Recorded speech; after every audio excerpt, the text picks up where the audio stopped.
Afghanistan, a land of towering mountains and ancient history, but today, its cities tell a different story. Streets scarred by decades of war, buildings reduced to rubble, markets packed with people, yet empty of opportunity. Families struggle for every meal. Every day is a fight to survive. For more than 40 years, war has been a constant companion.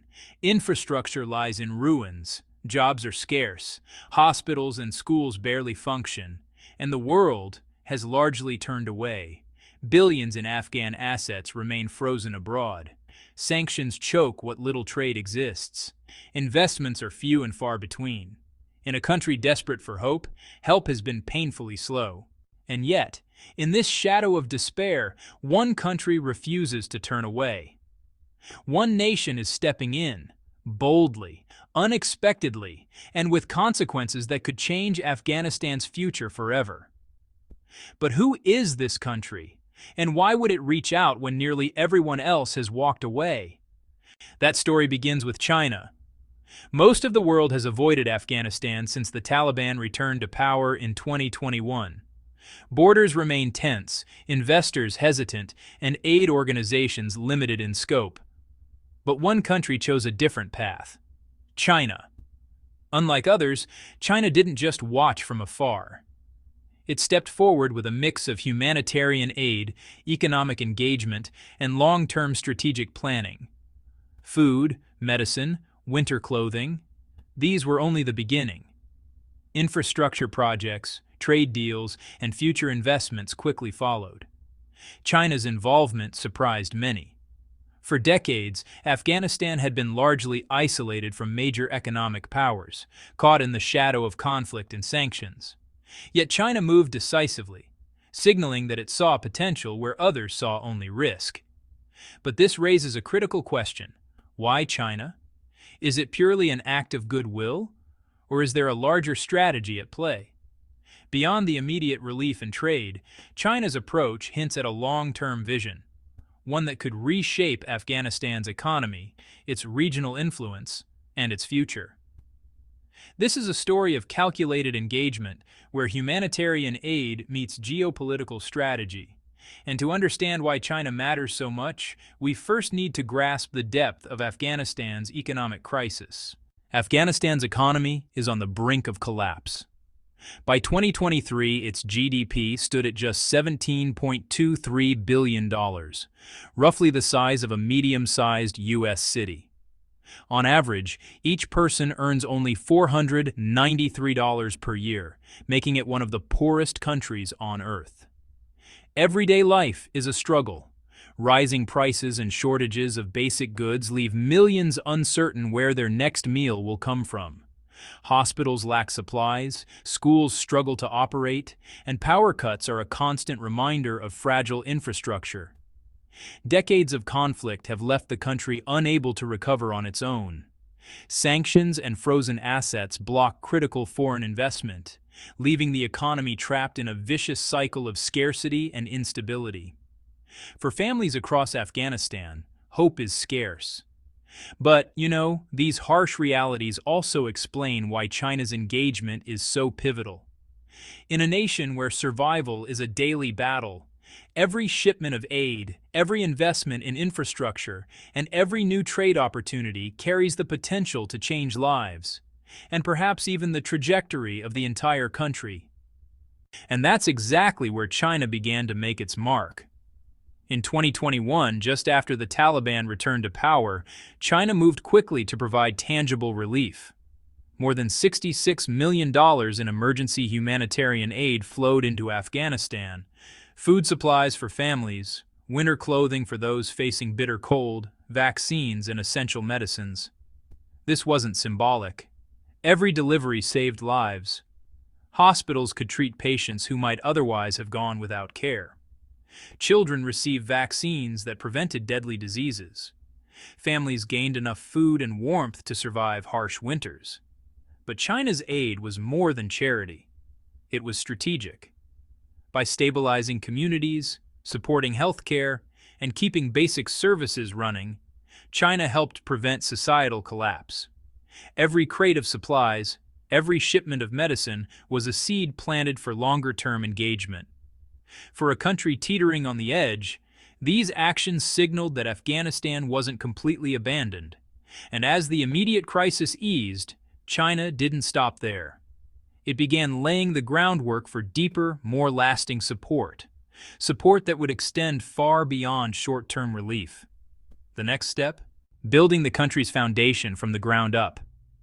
China's involvement quickly extended beyond immediate relief to rebuilding Afghanistan's critical infrastructure and supporting education. Water systems were repaired, ensuring families in both cities and rural areas could access clean water, a lifeline in a country where scarcity had become normal. Hospitals like Kabul Republic Hospital received technical assistance and materials, allowing doctors to treat patients despite the economic hardships surrounding them. Education also became a priority. At Kabul University, construction projects and resources helped students continue their studies after years of disruption. By investing in schools and hospitals, China wasn't just providing temporary aid, it was helping Afghanistan plant the seeds for long-term stability. These projects were deliberate and careful, kind of like tending a garden in rocky soil. Progress was slow, but each repaired road, each functional hospital ward, each rebuilt classroom was a step toward economic recovery. By combining humanitarian assistance with infrastructure and education support, China set the stage for the next phase, turning aid into active economic engagement that could help Afghanistan survive and eventually thrive.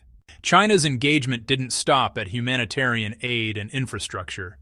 It extended into trade, creating, some really tangible economic opportunities for Afghanistan.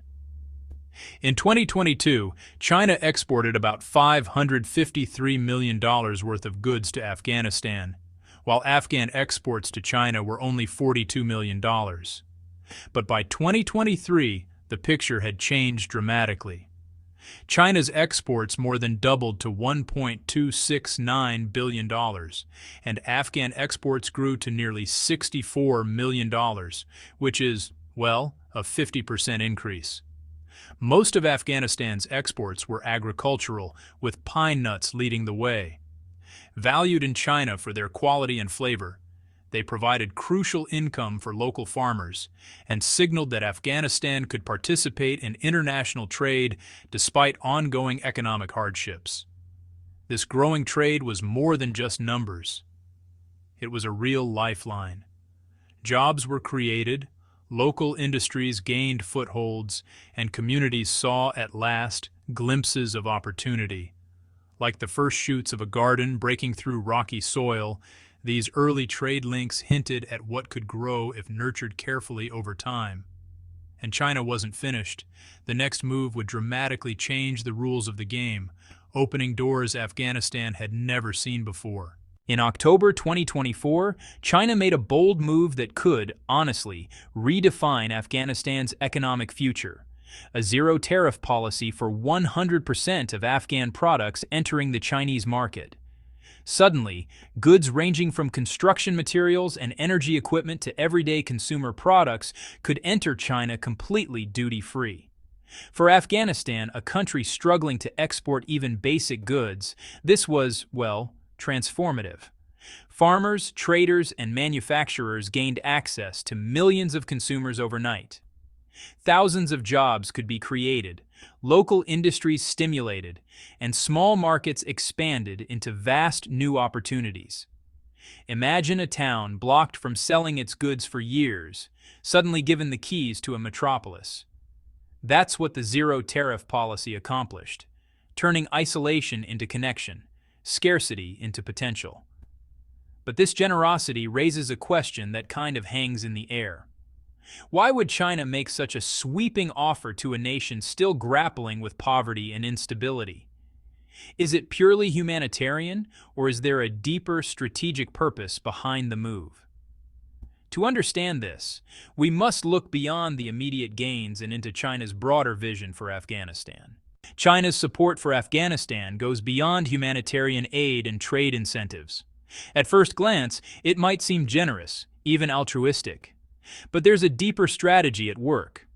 Afghanistan sits at a crucial crossroads in Central Asia, rich not only in agricultural products, but in untapped minerals and strategic trade routes. By engaging early, China positions itself to gain influence in a region where Western powers have largely stepped back. Investments in trade, infrastructure, and resources give China both economic and geopolitical leverage. It's a calculated approach, stabilizing Afghanistan while securing future access to markets, minerals, and strategic corridors. Think of Afghanistan as a fertile garden hiding treasures beneath the soil. China isn't just interested in the surface crops like pine nuts. It's also eyeing the wealth buried underground: minerals, oil, and rare earth elements critical for modern technology. This dual approach, humanitarian aid plus strategic engagement, sets the stage for the next chapter, exploring Afghanistan's hidden wealth and why it matters not just to local farmers, but to one of the world's largest economies. Beneath Afghanistan's rugged mountains and dusty plains lies a treasure trove of natural resources. The country holds an estimated 3.6 billion barrels of oil, vast deposits of iron, copper, zinc, and even rare earth elements, the materials powering smartphones, electric vehicles, and modern technology. The total value of these untapped minerals is staggering, nearly $3 trillion, rivaling the mineral wealth of Canada or Australia. Yet for now, most of this remains dormant, hidden beneath the surface because decades of war and limited infrastructure have made extraction nearly impossible. Contrast this with Afghanistan's pine nut trade. While valuable to local farmers, those exports totaled just around $64 million to China. Important symbolically, but really it's a drop in the ocean compared to the nation's real potential. Pine nuts are a spark, but the minerals beneath the soil are the engine that could drive Afghanistan's long-term growth. For China, these resources are more than economic opportunities. They're strategic assets. Securing access to energy and rare minerals could strengthen supply chains, fuel industry, and expand regional influence. And this is only the beginning of China's deeper engagement in Afghanistan's resource sector. China's involvement in Afghanistan's energy and mineral sectors is already taking shape through major investments and long-term projects.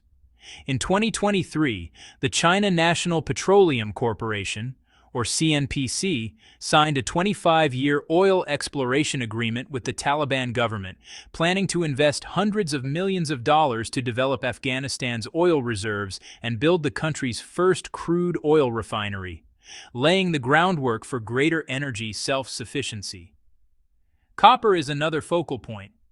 Afghanistan's Anaseen Copper Reserve, one of the largest in the world with 11.5 million tons of proven reserves, is set to receive up to $5 billion in Chinese investment. Once extraction and processing resume, this project could become the backbone of Afghanistan's industrial development. Even smaller-scale initiatives are creating immediate impact. The AMU Darya oil field is already generating revenue, contributing over $40 million to the national economy. Through these projects, China isn't merely helping Afghanistan survive, it's reviving a dormant engine. With expertise, capital, and planning, the country's vast mineral wealth can finally power economic growth, employment, and industrial development, transforming Afghanistan from a nation in crisis to one with real long-term potential. Afghanistan's geography makes it more than just a resource-rich country. It's a strategic gateway in Central Asia. Today, trade between Afghanistan and China relies on long, winding routes through Uzbekistan and Kazakhstan before goods reach Afghan markets, adding time, cost, and logistical headaches. To address this, Afghan officials have proposed the Wakhan Corridor, a narrow strip of land connecting Afghanistan directly to China through Pakistan and Tajikistan. If completed, it could cut transport time dramatically, reduce costs, and create a more efficient path for exports and imports. For China, this isn't just about trade, it's about influence. A direct corridor offers faster access to resources and strengthens regional ties, but it comes with significant risks. Security threats, political instability, and the uncertainty of the Taliban government mean the project must be carefully managed. Think of it as building a bridge over a dangerous river. The potential rewards are enormous: new trade opportunities, strategic footholds, and regional connectivity. But the bridge must be strong, secure, and sustainable, or the risks could outweigh the benefits. This corridor highlights how geography and strategy intertwine in China's vision for Afghanistan. China's engagement with Afghanistan also fits into a broader global strategy. In September 2024, at the Beijing summit of the Forum on China-Africa Cooperation, China announced 100% zero-tariff treatment for all least developed countries, maintaining diplomatic relations with Beijing. This policy covers 33 African nations, and Afghanistan, recognized by the United Nations as least developed, benefits as well. This isn't purely self-interest. By offering duty-free access, China helps these countries grow their economies, create jobs, and reduce poverty, while simultaneously expanding trade networks that strengthen its global influence. Afghanistan's inclusion demonstrates a multi-layered approach: humanitarian aid, economic support, and strategic engagement, all working together. China's policy balances generosity with foresight, planting seeds across multiple regions. Some produce immediate harvests, like trade and jobs, while others, like infrastructure and mineral projects, take years to flourish. For Afghanistan, this means its partnership with China isn't an isolated act of goodwill. It's part of a coordinated strategy that combines economic opportunity, international policy, and long-term geopolitical planning, opening pathways from survival toward sustainable growth. With China's aid, trade agreements, and investments in infrastructure and minerals, Afghanistan stands at a crossroads. Humanitarian support helped families survive. Trade growth and zero-tariff policies created opportunities for farmers and businesses. Mineral and energy projects began turning dormant resources into engines of economic activity. If nurtured carefully, these efforts could transform Afghanistan from a country trapped in crisis to one on the path towards sustainable development. Jobs would multiply, local industries could expand, and reliance on frozen assets and sanctions could gradually diminish. Education, healthcare, and infrastructure improvements would strengthen society, making growth possible from the ground up. China's multi-layered approach, blending aid, trade, strategic investment, and regional influence, offers Afghanistan a chance to move from mere survival to opportunity. It's a delicate balance of generosity and long-term planning, of immediate relief and visionary strategy. The question remains, are these efforts purely altruistic or part of a broader geopolitical plan? Afghanistan's future is unfolding, and the answer may define the balance of power and prosperity in the region for decades to come. What do you think China's long-term strategy truly is? Subscribe to our channel, turn on notifications, and share your thoughts in the comments. Stay updated with our latest insights and deep dive analyses on global developments. Watch closely. Afghanistan's story is just beginning, and its future may reshape the region in ways few could have imagined.